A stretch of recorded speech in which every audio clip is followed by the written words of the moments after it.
जो पूर्व के कर्म हैं उनको भोगने के लिए मानव का शरीर मिला। और दूसरे नंबर पर है कि फिर वापिस मृत्यु लोक में हमारा जन्म ना हो। हाँ, अगर आप में से कोई चाहता है, मेरठ का कोई व्यक्ति सोचे कि मेरे को तो वापिस जन्म लेना है, तो बात दूसरी, अपनी अपनी चॉइस है, तो आपके मन की दशा है। दो कारण से मानव का शरीर मिला, एक अपने कर्म का भोग भोगने के लिए, और दूसरा फिर पुनः वापिस ये मनुष्य का शरीर ना मिले, हम हमारे शंकर के हो जाएं और शंकर हमारा हो जाए और ये शरीर उसमें समा जाए। भारत की भूमि के कई संत ऐसे हुए जिनका शरीर नहीं मिला, जिनकी बॉडी नहीं मिली, जिनका अंतिम संस्कार नहीं हुआ।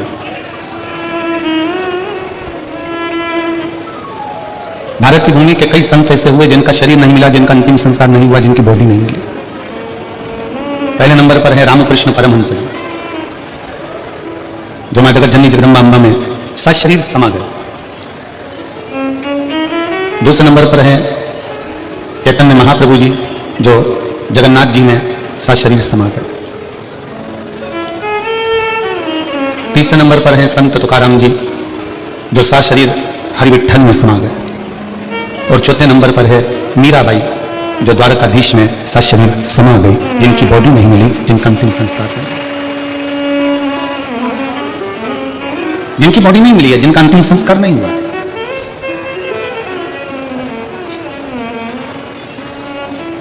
जिनकी ना बॉडी मिली, ना अंतिम संस्कार हुआ, आए थे संसार सागर में अपना भगवत भजन करने के लिए, और वह भगवत भजन कर अपने अपने धाम को चले।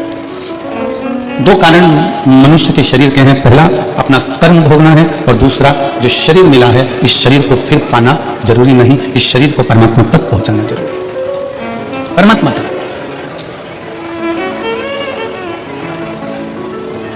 आज 16 दिसंबर है, आद्रा का नक्षत्र है। हजारों शिवरात्रियों के बराबर आज का दिन होता है, जिस दिन भगवान शंकर के एक अग्नि खंभ में ज्योति प्रकट होती है, और वो ज्योति सभी 12 ज्योतिर्लिंग में और सभी शिवालयों में विराजमान हो जाती है।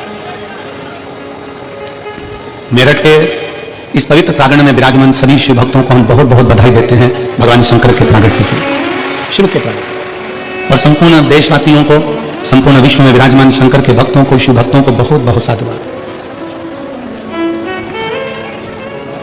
सभी शिव भक्तों के लिए बहुत साधुता। आज ही के दिन की कथा कहती है कि जिंदगी में अगर कोई रोग लग गया है, जिंदगी में अगर कोई तकलीफ आ गई है, जिंदगी में अगर कोई दुख आकर खड़ा हो गया है, कोई शरीर में ऐसा रोग आ गया कि डॉक्टर भी इलाज कर रहे हैं पर दवाई भी शरीर को नहीं लग रही है,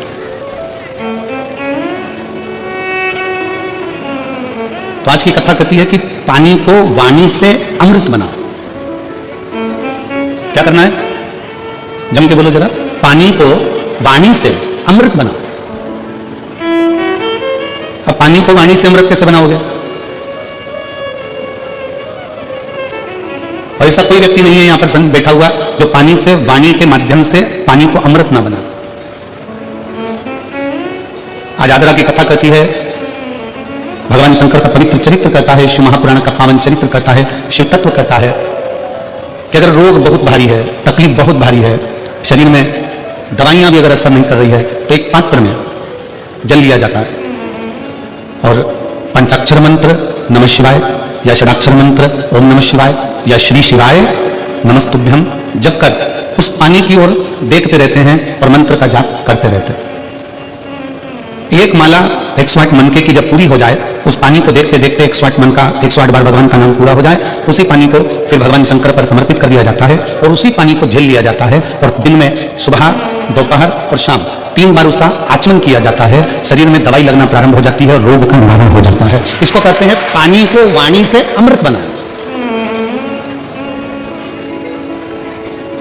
इसको पानी से वाणी को एक पत्र है। अब देखिए, पानी से वाणी को अमृत बनाने का ये पत्र आपके और हमारे बीच में। मेरा नाम पूनम, पति का नाम संजय कुमार है। मैं रोहता है कि रोहता रोड बाईपास शाहपुर जैनपुर मेरठ की निवासी हूं। कहीं बैठी हो तो हाथ हिला सकती हैं, अगर कहीं बैठी हो तो हाथ हिला सकती हैं। मेरा नाम पूनम, पति का नाम संजय कुमार है। आप पत्र को एलईडी पर पढ़ सकते हो। मैं रोहता रोड बाईपास शाहपुरा जैनपुर मेरठ की निवासी हूँ। कहीं बैठी हूँ तो हाथ हिला सकती हूँ। मेरा बेटे का जब से जन्म हुआ है वह बीमार रहने लगा। इतने साल तक वह लगातार बीमार रहा। ना उसने बोलना शुरू किया और ना ही उसके शरीर में कोई भी ग्रोथ हुआ। मैंने बहुत डॉक्टरों का इलाज कराया, बस जांच भी कराई। जांच में आया कि इस बच्चे की दिमाग की ग्रोथ नहीं हुई है और ना ही होगी। यह बच्चा कमजोर ही रहेगा। गुरुजी, हमारी टेंशन बहुत बढ़ गई कि एक ही तो भगवान ने मुझे बेटा दिया और वह भी बीमार रहने लगा। इलाज कराते कराते 2 साल 4 साल भी पूरे हो गए, पर मेरे बेटे में कोई भी बदलाव नहीं दिखा। ना वो बोलता, ना वो शरीर के माध्यम से चलता। डॉक्टर को बताते, सभी जगह हम लेकर जाते। फिर गुरुजी, एक आंटी ने हमें बताया कि तुम इतना इलाज करा रही हो, एक बार मेरे कहने से शिव जी पर जल चढ़ाओ और जल अपने बेटे को पिलाओ। आस्था चैनल पर कथा आती है, सियोर वाला महाराज प्रदीप मिश्रा कथा करता, उसे सुनो, जो उपाय बताए उसको करने का प्रयास करो, विश्वास को मजबूत बना लेना। बस इतना याद रखो कि अपने भरोसे को, विश्वास को पूर्ण करो। शिव जी पर जल चढ़ाना शुरू किया। शंकर पर जल चढ़ाना, पानी को वाणी से अमृत बनाइए। शिव तत्व का नाम लेकर श्री शिवाय नमस्तुभ्यम कहकर शिवलिंग पर जल चढ़ाती और वही जल लाकर अपने बच्चे को पिलाना प्रारंभ करा। 5 साल तक मेरा बेटा ना बोला, ना उसका दिमाग काम करा, ना चलने फिरने में आश्रित रहा। पर बाबा ने ऐसी कृपा कर दी कि पशुपतिनाथ का व्रत किया, बेटे को लाकर जल देना चालू करा। 6वां वर्ष चालू हुआ और बाबा की कृपा से अब मेरे बेटे ने धीरे धीरे सभी कुछ बोलना प्रारंभ कर दिया। आज गुरुजी, मेरा बेटा स्कूल भी जाता है, ट्यूशन भी जाता है, सब कुछ बोलता भी लगा है और उसके दिमाग का भी ग्रोथ शुरू हो गया है। उसका स्वास्थ्य भी पूरी तरह से ठीक है। अब मेरा बच्चा किसी डॉक्टर को भी अब दवाई की जरूरत नहीं है, वहां बिल्कुल ठीक है। गुरुजी, आपने समस्त समाज को, शिव भक्तों को अलग जगाई। तो ये शिव भक्ति, पानी को वाणी के माध्यम से अमृत बनाना। अगर कहीं बैठे हो तो एक बेलपत्र लेने के लिए आ सकते हो, बच्चा आया हो साथ में तो उसको पिला सकते। पानी को वाणी से अमृत बनाइए, सबसे सुंदर तरीका, सबसे सरल तरीका। और ये आपको भी बोलना है कि आप अमृत कैसे बना सकते हैं। बीमारी है, तकलीफ है, बच्चा चिड़चिड़ा हो गया, माइंड काम नहीं कर रहा है, शरीर में रोग भरते चले जा रहा है, कटोरी में जल ले लो, पात्र में जल ले लो और पंचाक्षर मंत्र नमः शिवाय या षडाक्षर मंत्र ओम नमः शिवाय या श्री शिवाय नमस्तुभ्यम, जितनी देर आप जप करें उतनी देर तक उस जल पर आपकी दृष्टि पड़ना चाहिए। उस जल पर आपकी दृष्टि पड़े, जितनी देर तक आप जप रहे हैं, श्री शिवाय नमस्तुभ्यम कर रहे हैं, उतनी देर तक जल पर आपकी दृष्टि पड़े।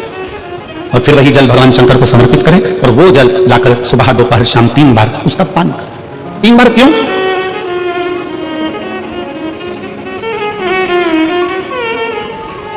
त्रिलोकी का नाथ, त्रिकालदर्शी, कैलाशी, अविनाशी, त्रिकुंडधारी, त्रिबलपत्रधारी, त्रिनेत्रधारी, त्रिशूलधारी, त्रिकुंडधारी, त्रिलोकी के नाथ के 3 दर्शन मूल हैं।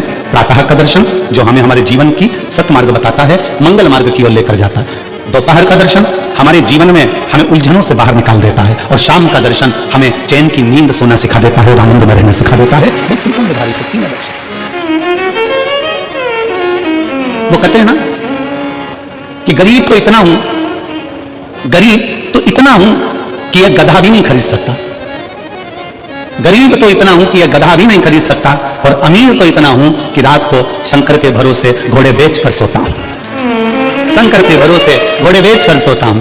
गरीब इतना है कि यह गधा भी न खरीद पावे और अमीर इतना है कि जब सोता है चैन की नींद मेरे शंकर के भरोसे होकर घोड़े बेच कर सोता है। ऐसे बुर्राटे भर कर सोता है जैसे इतना बड़ा काम करके आया है, सारी जमीन जायदाद का सौदा कर आया, 4 फैक्ट्री का मालिक है, 8-10 दुकान चल रही है और मालूम पड़े सवेरे उठता है फिर अपने काम में लग जाता है। बस समझ लो, जिंदगी का सबसे सुखी व्यक्ति वही है जिसके कमरे में नींद की गोली नहीं है, सिर के पास में कोई बाम की शीशी नहीं है, विक्स नहीं है, सोने से पहले कोई टेबलेट लेना नहीं पड़ रही है। वो दुनिया का सबसे सुखी व्यक्ति है। प्रथम सुख निरोगी काया, सबसे बड़ा सुख है निरोगी काया। शिव महापुराण की कथा कहती है एक मृत्यु वो होती है जो अटल मृत्यु होती है, जिसमें व्यक्ति मर जाता है, चले जाता है। जन्म से लेकर मरने तक के बीच में व्यक्ति 100 बार और मरने की कतार पर आ जाता है। कितनी बार? जम के बोलो जरा, कितनी बार पास में आ रहा मृत्यु के? 100 बार।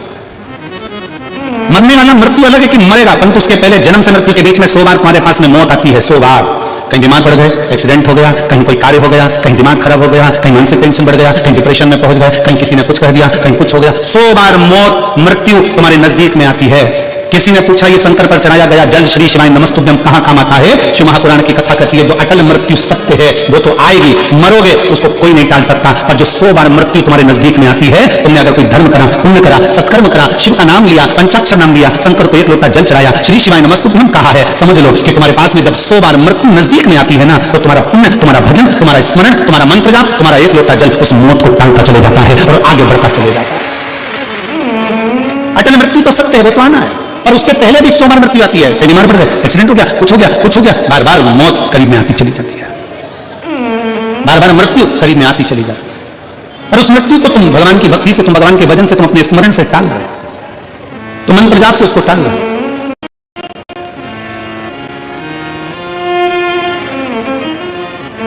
एक ऊर्जा अपने भीतर उत्पन्न करिए, एक बल अपने भीतर उत्पन्न करिए। मेरठ की यह पवित्र भूमि इतनी ऊर्जावान भूमि है कि यहां सनातनियों को जगाने का काम भी इस मेरठ की भूमि से क्रांतिकारियों को जगाने का किया गया था। ये मेरठ की वो पवित्र भूमि। और कहां से जागे थे? शंकर के दरवाजे से, उग्रनाथ जी के दरवाजे से।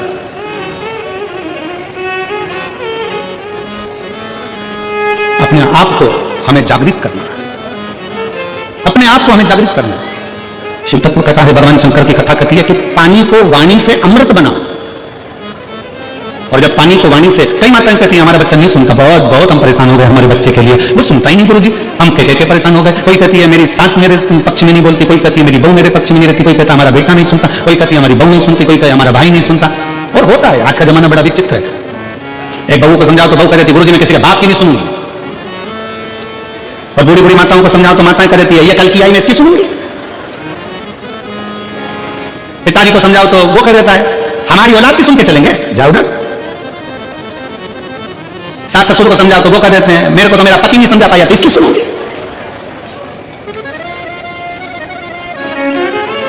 कोई किसी की सुनने को तैयार नहीं है। कौन सुनेगा? सीवर वाला गुरु जी।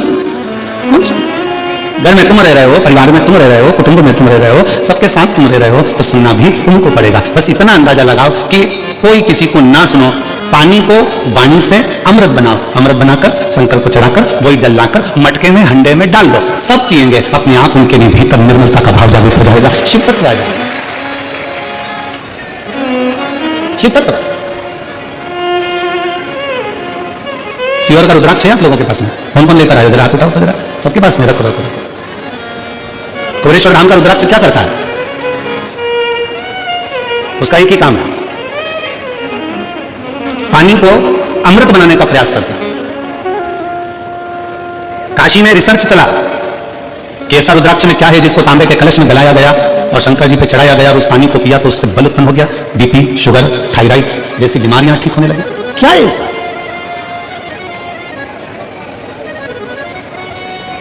हम कहते हैं शिव महापुराण के अंतर्गत 1 मुखी से लेकर 14 मुखी तक रुद्राक्ष का वर्णन किया गया। शिव महापुराण में 1 मुखी से लेकर 14 मुखी तक रुद्राक्ष का वर्णन किया गया। और एक भी रुद्राक्ष, कोई कहता है कि 1 मुखी रुद्राक्ष ज्यादा प्रबल होता है, कोई कहता है 2 मुखी प्रबल होता है, कोई कहता है 3 मुखी प्रबल होता है, कोई कहता है 5 मुखी प्रबल होता है। सारे रुद्राक्ष कोई ना कोई कहता है कि ये बहुत प्रबल होता है। फिर किसी ने कहा गुरु जी 1 मुखी रुद्राक्ष कहीं मिलता है क्या? हमने कहा आज के जमाने में 1 मुखी आदमी नहीं मिलता तो रुद्राक्ष की बात करते हैं। आज के जमाने में आदमी नहीं मिले, अपनी पार्टी हार जाती है तो लोग दूसरे की पार्टी में चले जाते हैं, आदमी 1 मुखी नहीं मिला तो यहाँ रुद्राक्ष की क्या बात करते? इधर डालनी गली तो उधर पहुंच गए, उधर डालनी गली तो उधर पहुंच गए, उधर डालनी गली तो उधर पहुंच गए, दिन भर डोलते रहते हैं, दिन भर। फिर किसी ने पूछा गुरुजी रुद्राक्ष कौन सा असर करेगा? कौन सा रुद्राक्ष असर करेगा? हम कौन सा रुद्राक्ष पहने जो हमारे शरीर पर असर करे? कौन सा रुद्राक्ष हमें पहनना चाहिए कि हमारे शरीर पर असर करे?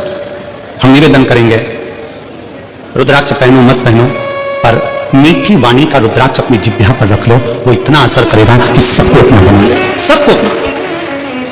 वाणी ऐसी बोलिए जो मन का, जम के बोले जरा, वाणी ऐसी बोलिए जो मन का आपा खोए। और आज के जमाने में वाणी ऐसी बोलिए जो जम के झगड़ा होए, और उससे मत बोलिए जो तुमसे तगड़ा होए। आज के जमाने में सबसे मूल है आपकी वाणी। वाणी की श्रेष्ठता हो तो समझ लो कि पूरी दुनिया तुम्हारी है, और वाणी की श्रेष्ठता नहीं तो दुनिया तुम्हारी अपने भी है। एक सास के पास में अंगूठी भी है, एक सास के पास में चेन भी है, एक सास के पास में जेवर भी है, एक सास के पास में दुनिया की प्रॉपर्टी भी है, एक ससुर जी के पास में सब कुछ है। सास ससुर के पास में प्रॉपर्टी है, जमीन है, बंगला है, गाड़ी है, पैसा है, धेला है, सब कुछ है। और मान लो उसकी वाणी अच्छी नहीं हो तो घर में 4 बेटे 5 बेटे 3 बहुएं 4 बहुएं 5 बहुएं कोई उसका होगा? जम के बोलो जरा, नहीं। और अगर आपके पास में कुछ भी नहीं है, आपके पास में ना प्रॉपर्टी है, ना गाड़ी है, ना बंगला है, ना जमीन है, ना जायदाद, कुछ भी नहीं, और उसके बाद अगर आपके पास में मीठी वाणी है ना, बस मीठे शब्द है ना, तो पड़ोसी भी आकर तुम्हारी गुलामी कर चले जाएगा, पड़ोसी भी आएगा तो तुम्हारी सेवा कर चले जाएगा। बुढ़ापे का परम आभूषण है, बुढ़ापे का परम आभूषण है आपकी मीठी वाणी, बुढ़ापे का परम आभूषण है आपके मीठे शब्द। जब माता रानी के दर्शन करने के लिए वैष्णो देवी की सीढ़ियों पर चढ़ते हैं तो बड़े प्रेम से कहते हैं, प्रेम से बोलो सारे बोलो, मैं नहीं सुनिया मीठी वाणी, प्रेम से बोलो। हम आप क्यों करें कि प्रेम से बोलो? माता जी के पास जा रहे हो, अपनी माँ के पास जा रहे हो, माता रानी के पास जा रहे हो, इसलिए का प्रेम से बोलो। आप वैष्णो देवी से मिलने जा रहे हो तो मैं चिल्ला चिल्ला कर प्रेम से बोलो। अब जरा विचार करो, अपनी सास से मिलने जाओ तो प्रेम से बोलो। अंगूठी मिलेगी, चाबी मिलेगी, प्रॉपर्टी मिलेगी, मैं नहीं सुनिया, मैं नहीं सुनिया मतलब सास कहेगी मैं नहीं सुनिया। तुम्हें प्रेम से बोलना है, तुम्हें मीठा बोलना है, तुम्हें अच्छा बोलना है। और जब तुम माता रानी के दर्शन करने जाते हो तो प्रेम से बोलते हो, जगत जननी ज्वाला माँ का दर्शन करने जाते हो तो प्रेम से बोलते हो, मनसा देवी का दर्शन करने जाते हो तो प्रेम से बोलते हो, तारा माँ का दर्शन करने जाते हो तो प्रेम से बोलते हो। बस वही प्रेम जो तुमने माता रानी के चरणों में दिया है, वही प्रेम जो तुम जगत जननी के चरणों में देते हो, वही प्रेम अपने घर के बूढ़े माँ बाप के चरणों में देना है। पूरी प्रॉपर्टी तुम्हारी है, पूरी चाय जग तुम्हारी है। प्रेम से बोलो।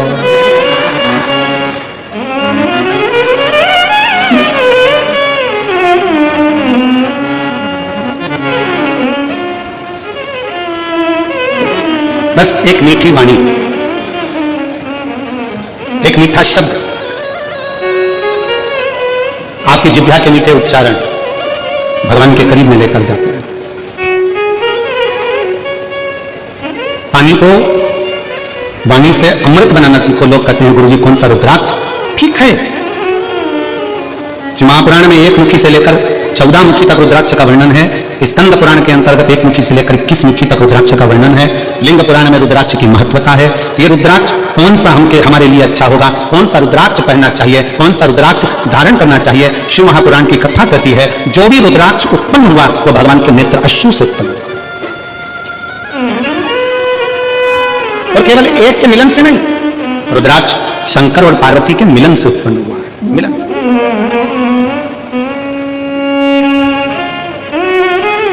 मेरे उभरनाथ, मेरे भोलेनाथ, मेरे शंकर, मेरे त्रिकालदर्शी, कैलाशी, अविनाशी। एलईडियां चालू करवाइए पीछे की एलईडी, पीछे की एलईडियां चालू करवाइए। मेरे उभरनाथ, मेरे त्रिकालदर्शी, मेरे कैलाशी, मेरे अविनाशी, मेरे शिव। बैठ जाओ, हो रही है, बैठ जाओ, हो रही है। मेरे शंकर, मेरे गोवर्धनी, मेरे त्रिकालदर्शी, मेरे कैलाशी, मेरे अविनाशी, मेरे शंकर बैठे थे और बड़े आनंद में विराजमान थे। तभी मां जगत जननी भगवान शंकर के पास में आती है और उनके नेत्रों को अपने हाथों से बंद कर लेती है। मां जगत जननी ने अपने हाथों से भगवान शंकर के नेत्रों को बंद किया और नेत्र को बंद करने पर भगवान शंकर के नयन से जो अश्रु गिरा, उस अश्रु से रुद्राक्ष की उत्पत्ति है।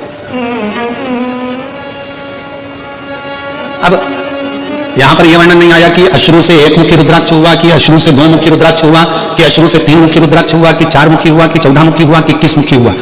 माता ने हाथ का स्पर्श किया, नेत्र बंद हुए, अश्रु नीचे गिरा, उससे रुद्राक्ष उत्पन्न हुआ। शंकर भगवान का पुत्र है रुद्राक्ष, शंकर भगवान का स्वरूप है रुद्राक्ष, शंकर भगवान का प्रतिबिंब है रुद्राक्ष। इसलिए शिव महापुराण की कथा कहती है तो पंचाक्षर मंत्र नमः शिवाय, षडाक्षर मंत्र ओम नमः शिवाय, श्री शिवाय नमस्तुभ्यं और रुद्राक्ष ये वो हैं जिनका एक स्पर्श मात्र, जिनको नजदीक में रखा जाए तो जीवन का एक सुख अपने आप उसके करीब में आता चले जाता,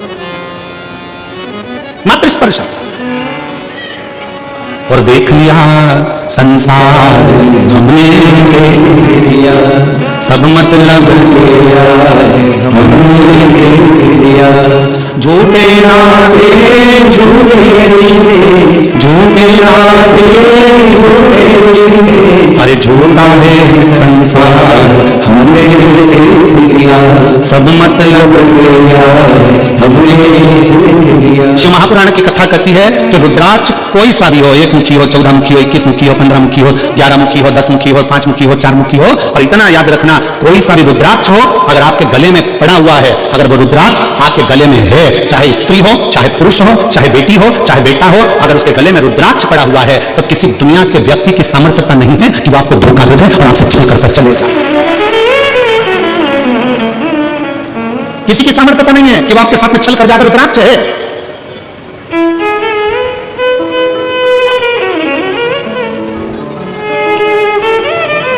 और प्रयास करो, जितना समय मिलता है ना उतना समय अपने बच्चों को संस्कार देने में भी लगाया करो। थोड़ा थोड़ा समय, थोड़ा सा।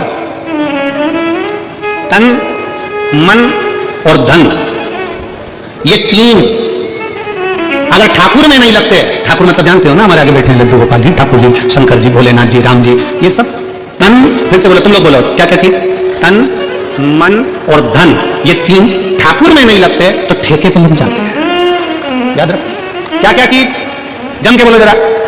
तन, मन और धन अगर भगवान में नहीं लगते, ठाकुर में नहीं लगते तो ठेके पे लग जाते हैं। इसलिए अपने तन को भी परमात्मा में लगाओ और मन को भी परमात्मा में लगाओ, और थोड़ा धन हो तो उसको भी परमात्मा में लगाओ, और गलत जगह पर नहीं जाए, ये गलत जगह पर नहीं पहुंचे।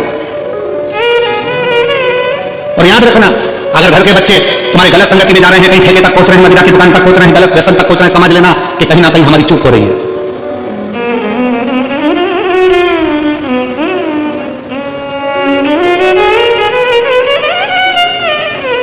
कहीं ना कहीं हमारी चूक हो रही है। जब माता सती भगवान शंकर से विवाह करती हैं, जब माता सती भगवान शिव से विवाह करती हैं, तो भगवान शंकर से विवाह कर माता सती बड़े प्रेम से, आनंद से, उत्साह से, आनंद के साथ रहती हैं। बड़ी उमंगता में माता सती रहती, बड़ी उमंगता में। और शिव महापुराण की कथा में देवी भागवत में एक प्रसंग आता है कि देवी भागवत में एक प्रसंग आकर कहा जाता है कि माता सती अगर अपने परिवार के साथ भी अगर कहीं बाहर निकल कर जाती थी तो माता सती के नेत्र नीचे की नीचे ही रहते थे। माता सती के नेत्र नीचे रहते थे।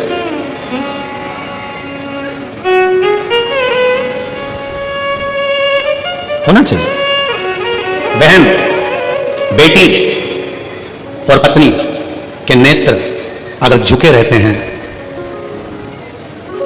बहन, बेटी और पत्नी के नेत्र अगर झुके हैं तो उसके घर के भाई, बाप और पति का सिर कभी नहीं झुकता है।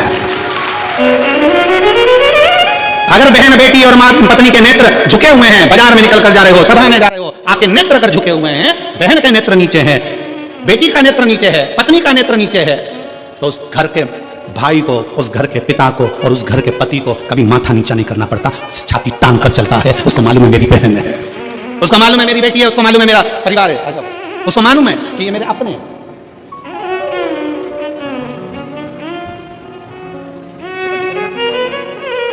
उसके लिए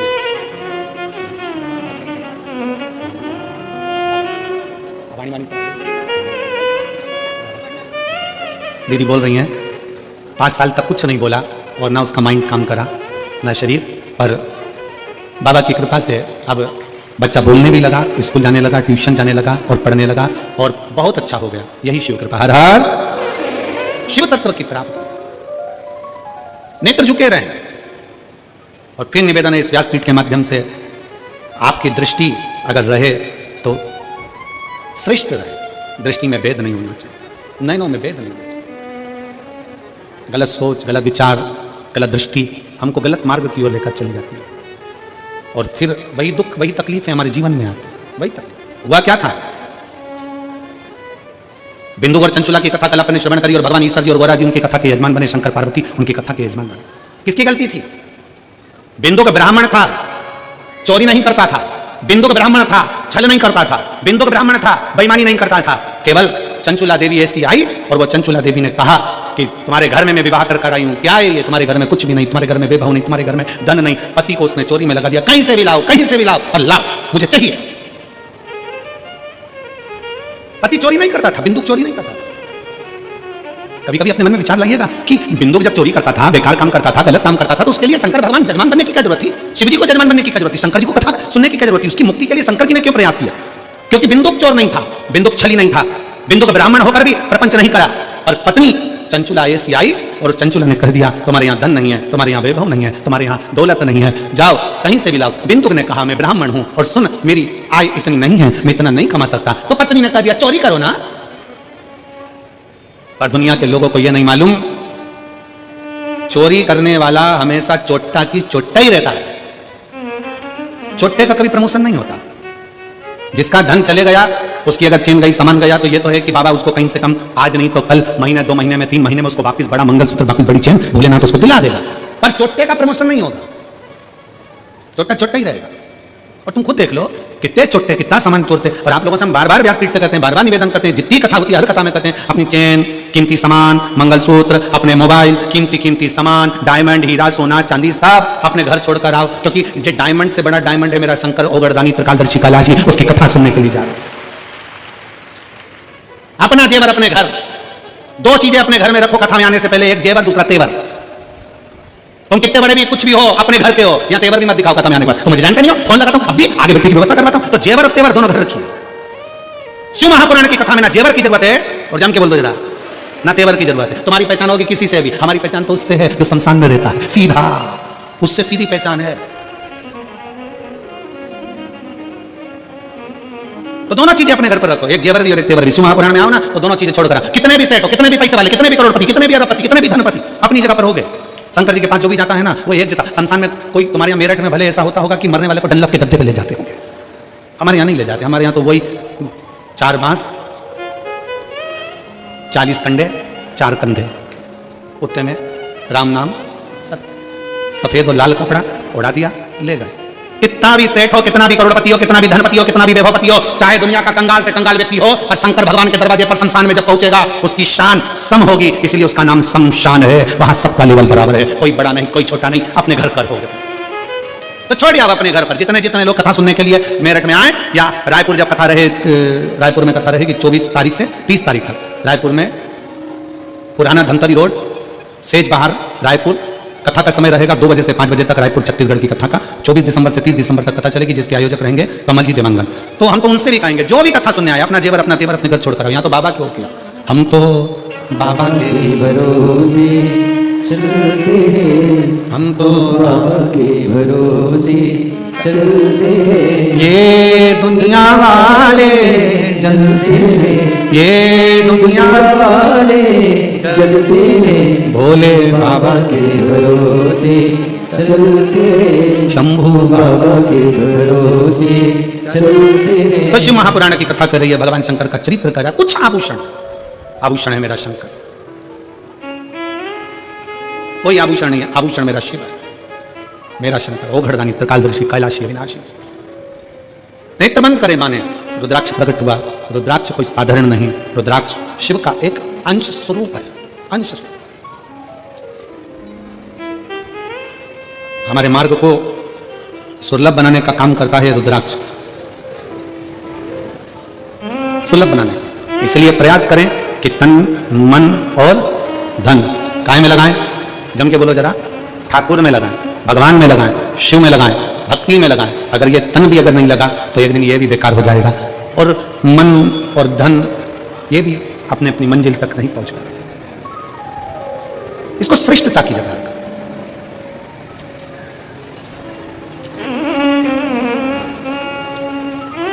दक्ष प्रजापति ने जब माता सती का विवाह करा था भगवान शंकर के साथ में, दक्ष प्रजापति ने जब माता सती का विवाह भगवान शिव के साथ करा था, तो शास्त्र कहता है कि दहेजा में इतना अंबानियां दी गई, इतना वैभव दिया गया, इतना धन दिया गया, इतनी संपदा दी गई दहेजा में, इतना सामान दिया गया दहेजा में। सती माता देख रही थी कि मेरे पिता ने हीरा पन्ना, दक्ष प्रजापति हैं, दक्षों के राजा हैं, इतना आभूषण, इतना धन, इतना वैभव, इतना पूंजी माता सती के विवाह में दिया गया, इतना वैभव दिया गया। और शिव महापुराण की कथा कहती है वो सतयुग था जिसमें सती माता के कन्यादान में इतना सारा आभूषण दिया गया था, इतना सारा धन दिया गया था।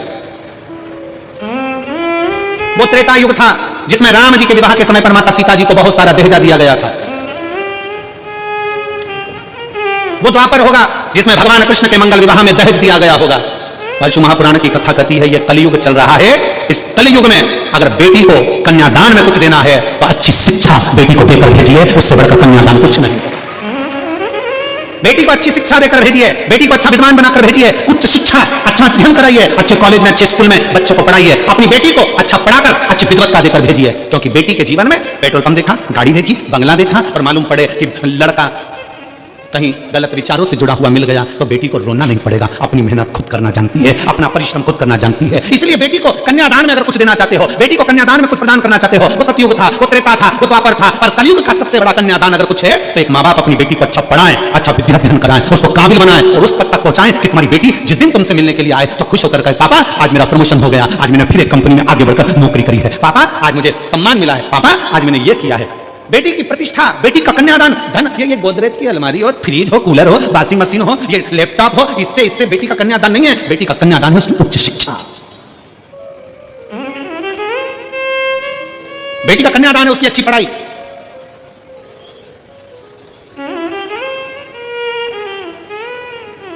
बहुत बड़े बड़े सम्मेलन होते हैं, बहुत बड़े बड़े आयोजन होते हैं जिसमें बहुत सारा सम्मेलन में भी दहेज दिया जाता है। वहां इतने लोगों का ब्याह, अलमारी दी, ये दी, वो दी, ये दिया, वो दिया। शिव महापुराण की कथा कहती है ये तो सब पुराना डिजाइन है। अगर सबसे अच्छा कन्यादान है तो आप आज के जमाने में सनातन धर्म की बेटियों को सनातनी बनाने का प्रयास कर दो और उच्च शिक्षा का प्रयास कर दो, उससे बढ़कर कोई कन्यादान नहीं, उससे बढ़कर कोई कन्यादान नहीं। और फिर कथा में आइए, माता सती के विवाह में कन्यादान में ढेर सारा आभूषण, रत्न, माणिक, मोती, सोना, चांदी, हीरा, पन्ना, अंबर, पीतांबर, गाड़ी, बंगला सब दिया गया। फिर माता पार्वती जी का विवाह हुआ तो कन्यादान में कुछ नहीं दिया गया। क्यों? क्योंकि हिमालय राज की बेटी माता पार्वती भगवान शंकर की भक्ति में लीन थी। हिमालय राज ने देख लिया कि मेरी बेटी ने अच्छी शिक्षा ग्रहण कर ली है, अच्छा विद्याध्ययन ग्रहण कर लिया है, तो मेरी बेटी को अभी दहेज के समान की नहीं, मेरी बेटी तो खुद संस्कारित है। जिस घर में जाएगी वहां बंगला बना देगी, जिस घर में जाएगी वहां आभूषण ले आएगी, जिस घर में जाएगी वहां अंबर पीतांबर हो जाएंगे। और हम वही सोच लेकर बैठे। लड़का जन्म लेता है और घर के लोग जब ब्याह करने का समय आता है तो लड़के के माँ बाप भी सोचने में पड़ जाते हैं, लड़की के बाप के पास में इतना सामान है, ऐसा लगता है देगा, वो तो देगा, वो तो देगा, वो तो देगा, वो तो देगा, वो तो देगा, वो तो देगा, अंगूठी तो देगा, चेन तो देगा, घड़ी तो देगा। अरे तुम्हें सोचना चाहिए कि लड़की के बाप के पास में कितना भी सामान हो, और मेरा लड़का इतना बोल्ड है वो कमाकर अपनी पत्नी को देगा, हमें भी देगा। ये बोल्डता होना चाहिए।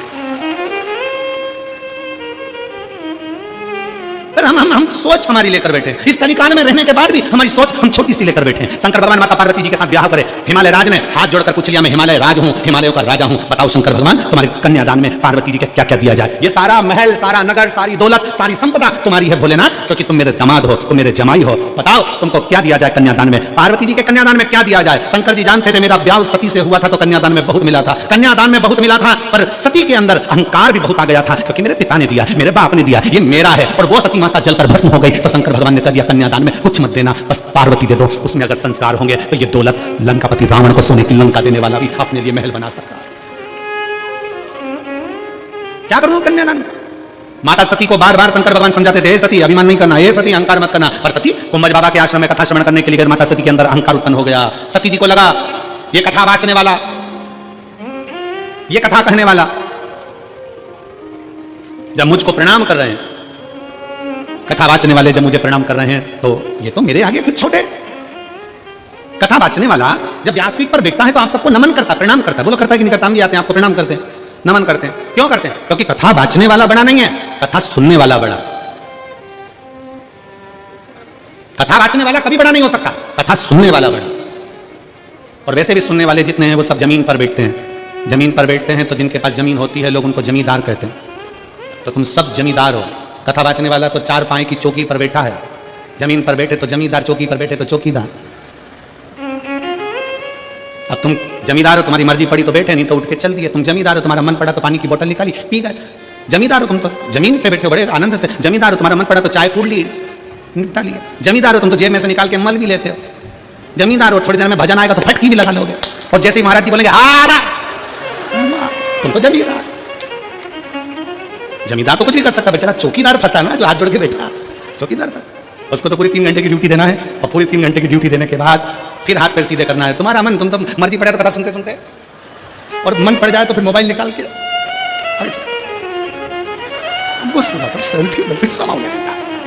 जमींदार हो, जमींदार तो कुछ नहीं कर सकता। बात तो चौकीदार की अड़ी है।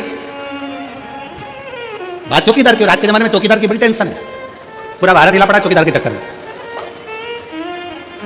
बड़ी टेंशन चौकीदार। और महाराज हमारे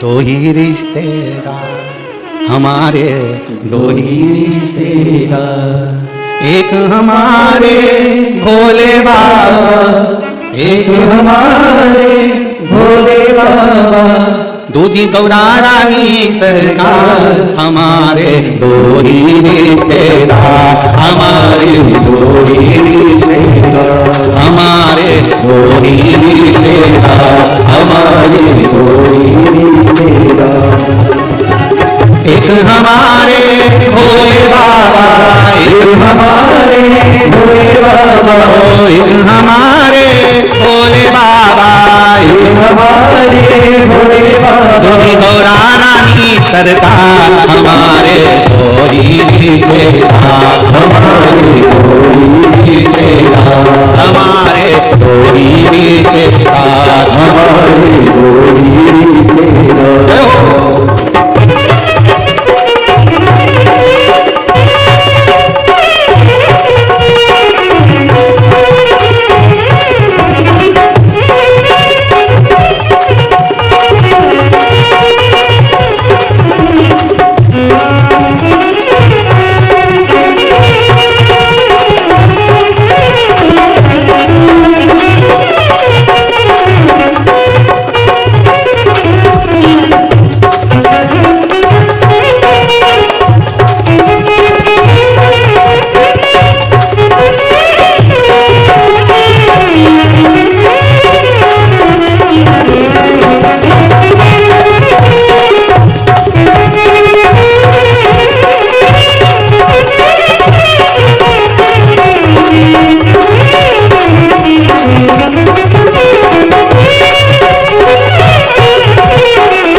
रहे आँखों में तस्वीर उसकी, रहे आँखों में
रहे हरदम खुशी का नशा है, दिल की धड़कन में वो बसा है, दिल की धड़कन में वो बसा है, रहे हरदम उसका नशा है, रहे हरदम उसका नशा है। दिल लगा कर दया देगा, दिल लगा कर दया देगा, आए जीने का जो मजा थोड़ी हुई सोचता हमारी थोड़ी हुई सोचता हमारी थोड़ी हुई सोचता हमारी थोड़ी हुई सोचता। एक हमारे भोले बाबा, एक हमारे भोले बाबा, मुझको नारा की सरेगा हमारे थोड़ी हुई सोचता हमारे थोड़ी हुई सोचता हमारे थोड़ी हुई सोचता हमारे थोड़ी हुई सोचता। एक हमारे भोले बाबा, एक हमारे भोले बाबा, एक हमारे भोले बाबा, एक हमारे भोले बाबा, नगरानी सरकार हमारे थोड़ी रिश्तेदार हमारे थोड़ी रिश्तेदार हमारे थोड़ी रिश्तेदार हमारे थोड़ी रिश्तेदार हमारे थोड़ी रिश्तेदार हमारे थोड़ी रिश्तेदार। भारत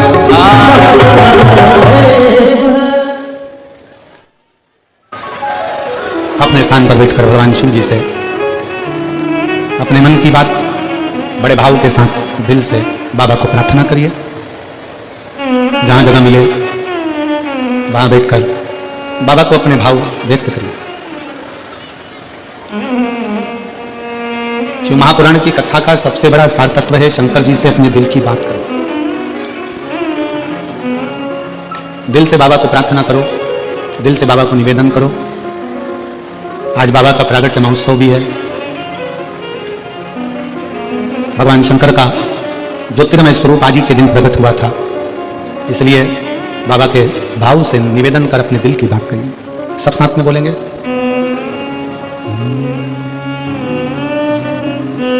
श्री शिवाय नमस्तुभ्यं, श्री शिवाय नमस्तुभ्यं,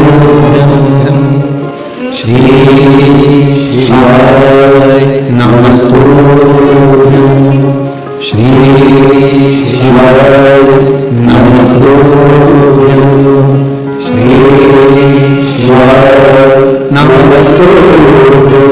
भोला सब दुख का तुम्हारा, भोला सब दुख का तुम्हारा, शिव शंकर जपो तेरी माला, भोले बाबा जपो तेरी माला, भोला सब दुख का तुम्हारा, ओ भोला सब दुख का तुम्हारा। वेश मंगल मंगलकारी, वेश मंगल मंगलकारी, शमशान वासी हमारा, शमशान वासी हमारा, ओ भोला सब दुख का तुम्हारा, ओ भोला सब दुख का तुम्हारा।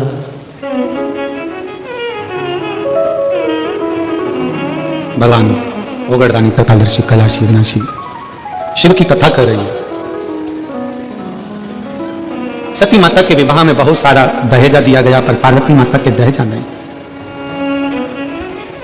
अच्छा संस्कार जिस गांव में पानी की कमी होती है वहां की फसल बिगड़ जाती है, और जिस घर में संस्कारों की कमी होती है वहां की नस्ल बिगड़ जाती है। संस्कारों की कमी मत आने दो।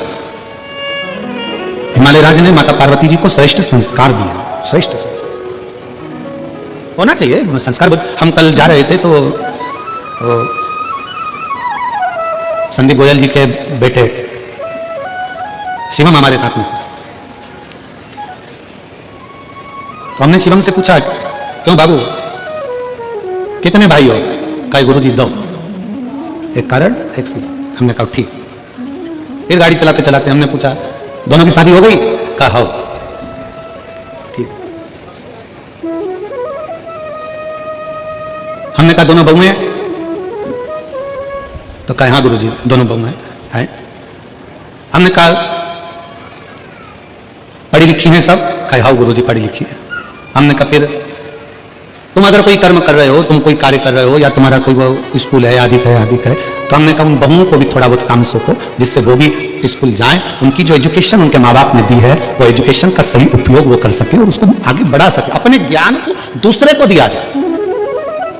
धन चोरी हो सकता है, संपदा चोरी हो सकती है, वैभव चोरी हो सकता है, सत्ता वापिस चोरी होकर बदल भी सकती है, पर आपके भीतर की विद्वत्ता, जो माँ बाप ज्ञान देते हैं, जो संस्कार देते हैं, जो विद्याध्ययन आपने करा होता है, वो अपना ज्ञान अपन दूसरे को देकर हो सकता है कि उसको अच्छे लक्ष्य तक पहुंचा सके। और वही माता पार्वती जी का चरित्र कर रहा है। हमारे बच्चों को हम कन्यादान में कुछ दें ना दें, हमारे बच्चों को हम अलमारी, फ्रिज और वो थाली का सेट, डिनर सेट, मोती का सेट, सोफा, बोलते जाओ, सोफा सेट, हाफ सेट, और ये सब मिलने के बाद फिर ससुराल वाले अपसेट।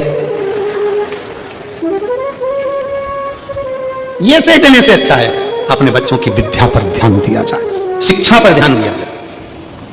शिक्षा पर बहुत जरूरी है। मेरे शंकर भगवान की धर्मपत्नी माता पार्वती, शास्त्र कहता है मां ब्रह्माणी, ब्रह्मा जी की धर्मपत्नी माता सरस्वती स्वयं सामने आकर खड़ी हो जाती थी और पार्वती मैया सम्मुख में आकर जब शब्दों का उच्चारण करना प्रारंभ करती थी तो माता सरस्वती स्थिर होकर देखती थी। और एक बार माता ब्रह्माणी को अहंकार आ गया था, ब्रह्मा जी के सम्मुख में ब्रह्माणी ने कह दिया था, सारे स्वर मुझ में समाये हैं, मैं स्वर की देवी हूं, सारे स्वर मुझ में समाये हैं, मैं स्वर की देवी हूं, सब कुछ मुझ में भरा हुआ है, मैं ज्ञान की देवी हूं। तब माता पार्वती जी ने सरस्वती को बिठाकर कहा था, सरस्वती ऐसे शब्द कभी ना बोलिए, अहंकार के शब्द अपने भीतर ना आना चाहिए। तब सरस्वती माता भरी सभा में जब विराजमान थी और सभा के अंतर्गत जब स्वरों का ज्ञान प्रारंभ हुआ था, तब माता सरस्वती को फिर अभिमत्ता का भाव उत्पन्न हो गया था। तब देवाधिदेव महादेव ने माता सरस्वती के सम्मुख में जो संगीत का स्वर अपने डमरू की नाद से दिया, वो देते ही माता सरस्वती स्तुब्ध हो गई, चुप हो गई, मौन।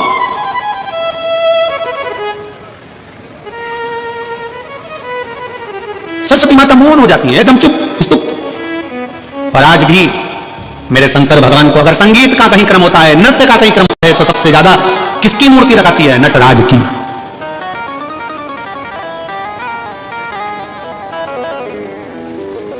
शिक्षा वो आभूषण है, शिक्षा वो हीरा है जो अपने बेटी को, अपने बेटों को जरूर दीजिए, बहुत जरूरी है। और उस शिक्षा का जब आभूषण आपके बच्चों के अंतर्गत आएगा, तो जैसे अभी कथा में कहा था कि तन मन धन तीनों परमात्मा में लगाओ, ठाकुर में लगाओ, शिव में लगाओ, नहीं तो ये ठेके में चला जाएगा। इसलिए संस्कार अगर अच्छे हैं, शिक्षा अगर अच्छी है, विद्वत्ता अगर अच्छी है, तो निश्चित है हमारे घर के बच्चे कभी भी गलत जगह पर नहीं जाएंगे और वो सब मार्ग की ओर बढ़ते चले जाएंगे। शिक्षा सीखो उनसे। पार्वती मैया को कहा, हिमालय राज बोले क्या दें हम आपको, क्या प्रदान करें हम आपको, आप ले लीजिए, इतना धन वैभव संपदा साहब है, ये पूरा महल बड़ा पड़ा है, हिमालय राज का पूरा नगर बड़ा पड़ा हुआ है, ढेर सारा सामान बड़ा पड़ा हुआ है, ले जाओ इसको। शंकर भगवान बोले नहीं, मुझे ये नहीं चाहिए, मुझे केवल पार्वती चाहिए। क्यों? क्योंकि शंकर जी जानते थे कि पार्वती जी ने व्रत तप साधना करी है, वो मुझे पाने के लिए करी है, और व्रत तप साधना जब मुझे पाने के लिए करी है तो पार्वती मेरे लिए आ रही है, मैं उसके लिए। आज के जमाने में तो शादी में कितना कितना दूल्हा दुल्हन के लिए रात भर, शादियों का सीजन चल रहा है, रात को 9-9 बजे से माताएं ढोलक ले लेके बैठती हैं, लड़के के शादी में खूब गाती हैं, बन्ना जी बन्ना जी बन्ना जी। बोलो गाती कि नहीं गाती? अरे बोलो तो जम क्या गाती ना। और लड़की के यहाँ गाती बनी जी बनी जी बनी जी। बना बनी का मतलब है कि दोनों में बन के रहे, और दोनों में नहीं बनी तो काय का बना और काय की बनी, उसका मतलब ही क्या हो? और तुम ढोलक पीट पीट के गाड़ी, बना जी दिल्ली जाना जी, वहां से लहंगा लाना जी, बनी के पहन के आएगी, फिर यूं इठलाएगी, फिर यूं फरमाएगी कि झुमका गिरा रहे। क्या मतलब? मतलब क्या हुआ ये बता।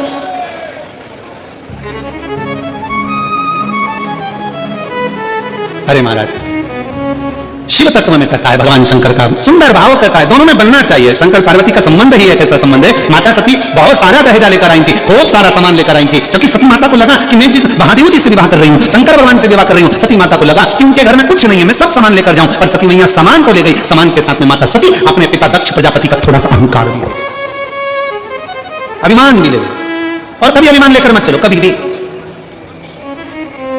उस अभिमान को छोड़कर चलो। हम यजमान परिवार आशीष जी बंसल जी को इस बात के लिए धन्यवाद देंगे। आशीष बंसल जी जितनी बार जितनी बार सीओर आए, जितनी बार एक दो कथा में भी उनसे मिलना हुआ, तो उन्होंने, हमने जब बातचीत हुई तो उनके शब्दों में हमको एक बात अच्छी लगी कि वो हमेशा एक ही बात कहते थे, गुरुजी हम पूछते मेरठ में व्यवस्था, तो गुरुजी सब भोलेनाथ बेटा है, सब करेगा, शंकर जी बेटा है, सब करेगा। और हमारी जो समिति है केदारेश्वर समिति, गुरुजी बहुत बोल्ड है। उन्होंने ये नहीं कहा कि हम बोल्ड है, उन्होंने ये नहीं कहा कि हम जजमान कर लें या ये कर लें, उन्होंने कहा गुरुजी हमारी केदारेश्वर समिति बहुत बोल्ड है, वो सब कर सकती है, आप चिंता ना करें। शंकर का नाम ही उनकी समिति का है, आप चिंता ना करें, सब होगा। इसको कहते हैं समर्पण। अभिमत्ता को त्याग कर शिव तत्व की प्राप्ति, अहंकार को पटक कर शंकर की प्राप्ति। सती मैया लेकर गई सामान, तो सामान के साथ में ले गई थोड़ा सा अभिमान। इसलिए फिर निवेदन है, जितने भक्त शिव भक्त शिव महापुराण की कथा को आस्था चैनल के माध्यम से सुन रहे हैं, टीवी चैनल के माध्यम से सुन रहे हैं, फेसबुक के माध्यम से सुन रहे हैं, और इस मेरठ की पवित्र भूमि से सुन रहे हैं, आपसे निवेदन है, बहू लाना तो कार वाली नहीं, बहू लाना तो संस्कार वाली लाना, जो हमारे को लेकर चलिए। हो सकता है कार के साथ थोड़ा सा अहंकार आ जाए, हो सकता है कार के साथ थोड़ा सा अहंकार आ जाए, पर शिव पुराण कहती है कि संस्कार के साथ कभी अहंकार नहीं आता, संस्कार के साथ संस्कार ही रहता है। उसकी भक्ति का बल बढ़ता है, उसके विश्वास का बल बढ़ता है। एक पत्र है, अब बजाऊं कि गाऊं?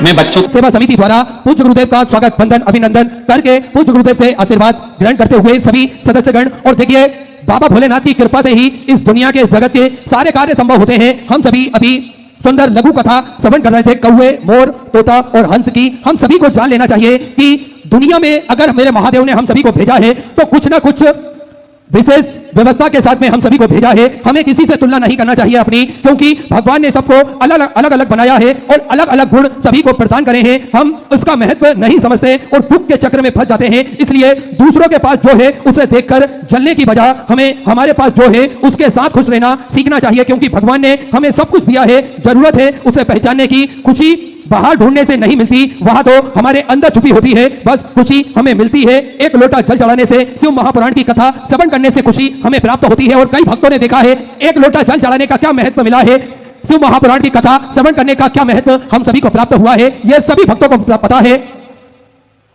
आज लाखों की संख्या में भक्त पहुंचते हैं तो ये कुछ ना कुछ मेरे महादेव ने अवश्य प्रदान करा है। वो ये लाखों की संख्या में ये महाजन समुद्र हम सभी को देखने को मिलता है। निरंतर हम सभी को महादेव से आराधना करना चाहिए, प्रार्थना करना चाहिए और निरंतर सारे कार्य हमें महादेव के ऊपर छोड़ देना चाहिए। देखिए पूज्य गुरुदेव ने हम सभी को कथा के माध्यम से जो हम सभी के हृदय में जागृत करा है वो है विश्वास, श्रद्धा और विश्वास की ये कथा हम सभी को बताती है। अगर हमारे अंदर श्रद्धा और विश्वास है तो निरंतर ही महादेव हमें प्राप्त होंगे और निरंतर ही उनकी कृपा दृष्टि हमें प्राप्त होगी। आज श्रद्धा और विश्वास को लेकर ही सबसे ज्यादा हम सभी को कथाएं श्रवण करने को प्राप्त होती है। पूज्य गुरुदेव हमें विश्वास की कथा बताते हैं, कथा श्रवण कराते हैं और उस विश्वास के बल से ही सारे जगत के कार्य संभव होते हैं। आप सभी को ज्ञात है सिद्धपुर नगरी सीहोर की पावन धरा पर विशाल कुबेरेश्वर धाम की स्थापना होने जा रही है। ये एक ऐसा धाम बनने जा रहा है जो 12 ज्योतिर्लिंग के मध्य में केंद्र में स्थापित होगा। कंकर शंकर की यह पावन धरा, कंकर शंकर की यह पावन भूमि जप स्थली है, तप स्थली है, साधना स्थली है, आराधना स्थली है।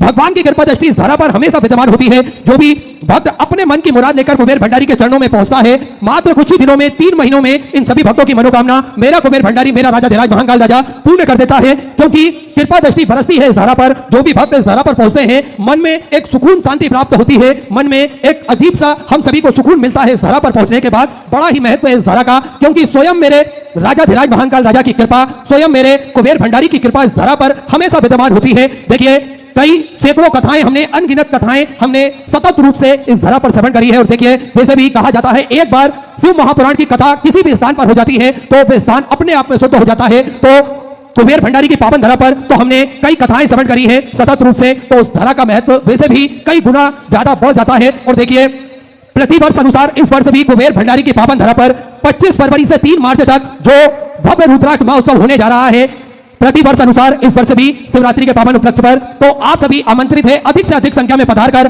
कथा अमृत का लाभ ले सकते हैं और अपने जीवन को कृतार्थ कर सकते हैं, आनंद में कर सकते हैं। समय और तारीख आप सभी याद रखें, 25 फरवरी से 3 मार्च तक कुबेर भंडारी की पावन धरा पर, सिद्धपुर नगरी सीहोर की पावन धरा पर भव्य रुद्राक्ष महोत्सव में आप सभी सम्मिलित होकर साक्षी बन सकते हैं भगवान के रुद्र अभिषेक के और अपने जीवन को कृतार्थ कर सकते हैं। देखिए कई भक्तों की मनोकामना रहती है इस धरा पर जजमान पद ग्रहण करने की। कल भी कुछ भक्त हमें मिले जिनसे उनसे वार्तालाप हुई, तो वह भी इस कथा में जजमान पद ग्रहण करना चाहते हैं। तो मेरा निवेदन रहेगा जो भी भक्त कथा के जजमान पद ग्रहण करना चाहते हैं वे टीवी स्क्रीन पर श्री विठलेश्वर सेवा समिति के जो मोबाइल नंबर चल रहे हैं, उन नंबर पर आप संपर्क कर सकते हैं, उन नंबर से आप जानकारी प्राप्त कर सकते हैं। रुद्राक्ष महोत्सव के जजमान पद हेतु आप सभी सम्मिलित हो सकते हैं और जजमान पद ग्रहण कर सकते हैं। देखिए, सेवा का कार्य भी इस धरा पर हमेशा सतत रूप से सुचारू रूप से चालू रहता है, जिसमें आप सभी ने देखा भव्य भोजनशाला जिसमें प्रतिदिन लाखों सैकड़ों हजारों भक्त भोजन भंडारे का आनंद लेकर अपने जीवन को कृतार्थ करते हैं, आनंद करते हैं। विश्व की सबसे बड़ी और भव्य भोजनशालाओं में से एक कुबेर भंडारी की भोजनशाला है, जिसमें प्रतिदिन लाखों हजारों सैकड़ों भक्त भोजन भंडारे का आनंद ग्रहण करते हैं। आप भी इस भव्य भोजनशाला की सदस्यता ग्रहण कर सकते हैं। मात्र 21,000 रुपए की सदस्यता देकर जीवन पर्यंत आप इसके सदस्य रहेंगे और साल में एक दिन 365 दिन में से एक दिन आपके नाम से भी भोजन भंडारा कराया जाएगा और यही क्रम प्रतिदिन बदल बदल के सुचारू रूप से चलता है, जिसमें आप भी साक्षी बन सकते हैं। तो मात्र 21,000 रुपए की राशि आपको जमा करना है और आप आजीवन भोजन भंडारे की सदस्यता ग्रहण कर सकते हैं। साथ में देखिए, पूज्य गुरुदेव के सानिध्य में स्वास्थ्य शिविर भी समय समय अनुसार लगाए जाते हैं। भव्य विशाल धर्मशाला बनने जा रही थी, उसका निर्माण कार्य बढ़ाते हुए पूज्य गुरुदेव के सानिध्य में 351 कमरों की भव्य धर्मशाला बनेगी, जिसमें लगभग 15 से 16 बड़े बड़े हॉल भी बनाए जाएंगे, ताकि के भक्त बड़े ही आराम से रुककर भगवान का भजन कीर्तन स्मरण कर अपने जीवन को कृतार्थ में कर सके, आनंद में कर सके। साथ में आप सभी को ज्ञात है कि पूज्य गुरुदेव ने एक संकल्प लिया है सभी सनातन धर्म को लोगों को मानने वाले लोगों के हित के लिए, कि सभी सनातन धर्म को मानने वाले लोग अपने गले में रुद्राक्ष धारण करें और सभी सनातन धर्म को मानने वाले लोगों के घर के मंदिर में रुद्राक्ष हो और इस रुद्राक्ष का महत्व वो स्वतः ही जान सके, समझ सके। इसलिए प्रतिदिन सुबह 10 बजे से शाम 5 बजे तक रुद्राक्ष निःशुल्क रूप से वितरण किए जाते हैं, जिसका किसी भी प्रकार का शुल्क नहीं लिया जाता है। साथ में ये रुद्राक्ष कुबेर भंडारी की पावन धरा पर ही आपको उपलब्ध होंगे। ये ना तो कोरियर किए जाते हैं और ना ही किसी के द्वारा या किसी के हाथ से भेजे जाते हैं। आपको स्वतः ही कुबेर भंडारी की पावन धरा पर पहुंचना है और लाइन में लगकर सुबह 10 बजे से शाम 5 बजे तक ये रुद्राक्ष आप बड़े ही आराम से प्राप्त कर सकते हैं। ये सारे सेवा के प्रकल्प पूज्य गुरुदेव के सानिध्य में चलते हैं, सतत रूप से सुचारू रूप से आप भी इन प्रकल्पों में सम्मिलित हो सकते हैं, कंधे से कंधा मिलाकर चल सकते हैं। इसी क्रम में जिन दानदाताओं ने, जिन भामाशाओं ने अपनी स्वर्ग राशि प्रदान करी, उन सभी पावनशाली पुण्यशाली दानदाताओं के नाम श्री मदन कुमार जी की तरफ से छिंदवाड़ा मध्य प्रदेश से 11,000 रुपए की स्वर्ग राशि आपने बाबा कमलेश्वर धाम में समर्पित की, बहुत बहुत बधाई। सुधा विचार आपके 1400 राशि आपने समर्पित की। कृष्ण कुमार जी अग्रवाल हरियाणा से 21,000 रुपए की स्वर्ग राशि आपने बाबा कमलेश्वर धाम में समर्पित की, बहुत बहुत बधाई। सुधा विचार आपके 1400 राशि आपने समर्पित की। हीलू जी उपाध्याय सिंगरौली मध्य प्रदेश से 51,001 रुपए की स्वर्ग राशि आपने बाबा कमलेश्वर धाम में समर्पित की, बहुत बहुत बधाई। सुधा विचार आपके 1400 राशि समर्पित की। श्री हीलू जी उपाध्याय सिंगरौली से 51,000 रुपए की स्वर्ग राशि आपने समर्पित की। श्री रामकुमार जी साहू छत्तीसगढ़ से 505 रुपए की स्वर्ग राशि आपने समर्पित की। सुनील जी चौरसिया 21,100 रुपए की स्वर्ग राशि आपने बाबा कुबेर भंडारी के चरणों में समर्पित की, बहुत बहुत बधाई। सुधा विचार आपके 1400 राशि आपने समर्पित की। नरपत सिंह जी राठौर अजमेर राजस्थान 500 रुपए, कुंती देवी जी राधेश्याम जी की तरफ से फिरोजपुर से 1100 रुपए की स्वर्ग राशि आपने समर्पित की। गुप्ता में 8,000 रुपए की स्वर्ग राशि आपने बाबा कमलेश्वर धाम में समर्पित की, बहुत बहुत बधाई। सुधा विचार आपके 1400 राशि आपने समर्पित की। सागर जयप्रकाश जी की तरफ से नागपुर मराठी 21,000 रुपए की स्वर्ग राशि देकर आजीवन भोजन भंडारे की संस्था ग्रहण करी, सुनील एक में नामांकित करें, बहुत बहुत बधाई। सुधा विचार आपके 1400 राशि आपने समर्पित की। उज्जवल जी की तरफ से दिल्ली से 1100 रुपए, तुषार जी संपर्क की तरफ से 500 रुपए, गायत्री जी साहू की तरफ से 500 रुपए, टिकेश्वर जी साहू की तरफ से 500 रुपए, रौनक सिंह जी की तरफ से उत्तर प्रदेश से 1100 रुपए, दीपक दिलीप जी मधुकर की तरफ से बीरबल राजस्थान से 1100 रुपए, संजय कुमार जी की तरफ से झारखंड से 500 रुपए, हरेंद्र सिंह जी की तरफ से पट्टा बिहार से 500 रुपए, ललिता देवी जी की तरफ से राजस्थान से 500 रुपए, जितेंद्र जी पाटीदार की तरफ से बड़वानी मध्य प्रदेश से 500 रुपए, सुलेश जी साके की तरफ से लखनऊ उत्तर प्रदेश से 500 रुपए, प्रिंस कुमार जी वर्मा की तरफ से बिहार से 500 रुपए, युवराज जी नामदेव की तरफ से गुजरात से 500 रुपए, तरुण जी यादव की तरफ से 500 रुपए, मीना देवी जी की तरफ से प्रयागराज उत्तर प्रदेश से 500 रुपए, श्रीमती सरोज जी की तरफ से अलीगढ़ उत्तर प्रदेश से 500 रुपए, 10,000 रुपए की तरफ से अपने बाबा कमलेश्वर धाम में समर्पित की, बहुत बहुत बधाई। सुधा विचार आपके 1400 रुपए आपने मिथिलेश जी शर्मा की तरफ से 1101 रुपए की तरफ से आपने की। रशिका जी कोटिकवार की तरफ से हैदराबाद से 500 रुपए, स्वर्गीय कल्पना जी प्रभाकर की स्मृति में मराठी से 1,000 रुपए की स्वर्ग राशि आपने राधा देवी जी की तरफ से बिहार से 500 रुपए, नील कुमार जी गुप्ता की तरफ से कानपुर उत्तर प्रदेश से 500 रुपए, नीलंबर जी साहू की तरफ से छत्तीसगढ़ से 500 रुपए, दिनेश सिंह जी की तरफ से भीलवाड़ा राजस्थान से 500 रुपए, प्रहलाद जी राय की तरफ से 500 रुपए, 1100 रुपए, सोमनाथ जी सोमानी जी की तरफ से जलगांव मराठी से 500 रुपए की स्वर्ग राशि आपने की। सुनीता जी की तरफ से लखनऊ उत्तर प्रदेश से 500 रुपए, निर्मला जी मोहम्मद की तरफ से मंदसौर मध्य प्रदेश से 500 रुपए, मनमोहन जी चतुर्वेदी की तरफ से 500 रुपए, मनन लाल जी यादव की तरफ से नागपुर मराठी से 500 रुपए, मल्लू सिंह जी कुशवाहा की तरफ से विदिशा मध्य प्रदेश से 1011 रुपए की स्वर्ग राशि आपने समर्पित की। सुभाष कुमार जी अग्रवाल की तरफ से हरियाणा 500 रुपए, शिवानंद सिंह जी की तरफ से फरीदाबाद हरियाणा 1100 रुपए, नरेंद्र कुमार जी की तरफ से दिल्ली से 1100 रुपए, रतनलाल जी सेन की तरफ से जयपुर राजस्थान से 500 रुपए, पूनम जी तिवारी की तरफ से 500 रुपए, टिकेश्वर जी ठाकुर की तरफ से 1000 रुपए, हेम ओम प्रकाश जी की तरफ से अमरावती मराठी से 3,000 रुपए की स्वर्ग राशि आपने समर्पित की। होम सिंह जी की तरफ से जोधपुर राजस्थान से 1,000 रुपए, जी दोहरे की तरफ से संभाजीनगर मराठी से 500 रुपए, राकेश जी चौधरी की तरफ से 1100 रुपए, मदन मोहन जी पांडे की तरफ से 500 रुपए, शिवशंकर जी यादव की तरफ से बिलासपुर छत्तीसगढ़ से 551 रुपए, लक्ष्मी नारायण जी की तरफ से चित्तौड़गढ़ से 500 रुपए, गिरीश गिरजा जी रसोगी की तरफ से कोटा राजस्थान से 1,000 रुपए, प्रधान में दिल्ली से 1100 रुपए, सुनील कुमार जी की तरफ से मराठी से 500 रुपए, सुरेश कुमार जी की तरफ से राजस्थान से 500 रुपए, पप्पू सिंह जी राजपूत की तरफ से मंदसौर मध्य प्रदेश से 500 रुपए, जुगल कोचर की तरफ से 1100 रुपए की स्वर्ग राशि आपने की।